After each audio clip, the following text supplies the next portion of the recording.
High বন্ধুরা, কেমন আছেন? আমি আপনাদের দোয়ায় অনেক ভালো আছি। তো আজ দেখাবো আমার ভাইয়ের ছাদ বাগানে কি কি সবজি গাছ লাগিয়েছে বা কি কি গাছ আছে।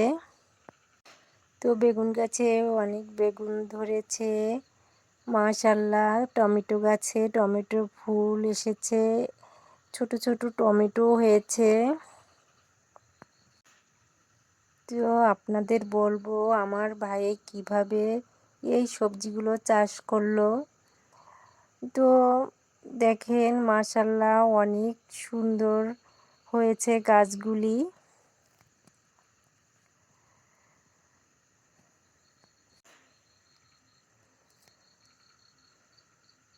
আমার ভাই আমাকে একদিন বলল, আয় দেখ কিভাবে আমি কপিগুলো লাগাবো।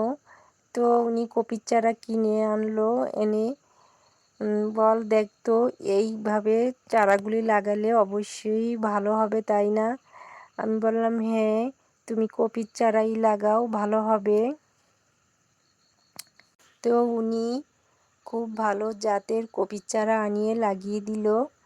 তো কপিগুলো অনেক বড় হবে, এখন ছোট ছোট হয়েছে, কিন্তু দেখতে মাশাআল্লাহ অনেক সুন্দর লাগছে, ভালো লাগছে। সবুজ সবুজ মনে হচ্ছে পুরোটা ছাদ বাগান। তো পুরোটা না, এক সাইডেই লাগিয়েছে।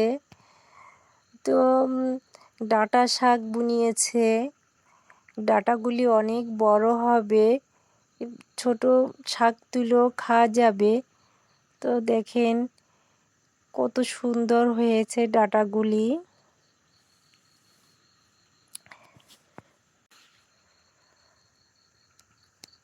তো বন্ধুরা এগুলি কিভাবে লাগালো, শুধুমাত্র কিছু পরিমাণ মাটি, গোবর সার আর পাতা পচা সার, এই তিনটা জিনিস দিয়েই এই গাছগুলি লাগিয়েছে। তো ক্যারেটে করে, বস্তায় করে, তো মাশাআল্লাহ অনেক সুন্দর হয়েছে। আসলে ছাদ বাগানে সব কিছুই সম্ভব, ইচ্ছা করলেই আমরা অনেক কিছু বানিয়ে খেতে পারি। তো দেখেন ড্রাগন ফল গাছ, মাশাআল্লাহ ড্রাগন ফল গাছটাও সুন্দর হয়েছে, এখনো ড্রাগন হয়নি। তো এর মধ্যে আমার ভাইজি আমাকে ডাক দিয়ে বলল, ফুপি দেখো আমাদের গাছে কুমড়ো হয়েছে। তো আমি দেখে তো অবাক, খুবই ছোট গাছে কুমড়ো পড়েছে। আমার ভাইজিটা যেমন কিউট, কুমড়োটাও তেমনি কিউট। তো দুটোই খুবই সুন্দর লাগছে, কিউট কিউট। তো আপনাদের কেমন লাগছে বন্ধুরা, কমেন্ট বক্সে জানিয়ে দিবেন।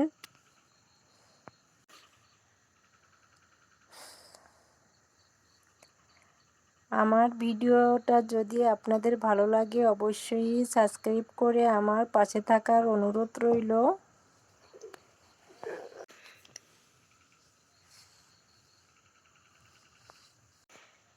এবার দেখাবো লাউ গাছে লাউ ধরেছে, খুবই ছোট ছোট গাছে দেখেন লাউ কুমড়ো সবই ধরেছে। তো খুবই দেখতে ভালো লাগছে।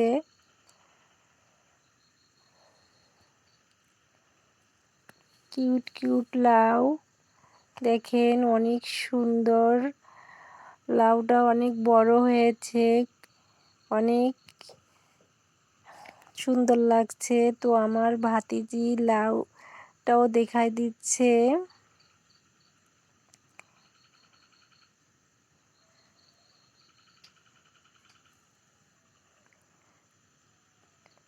তো বন্ধুরা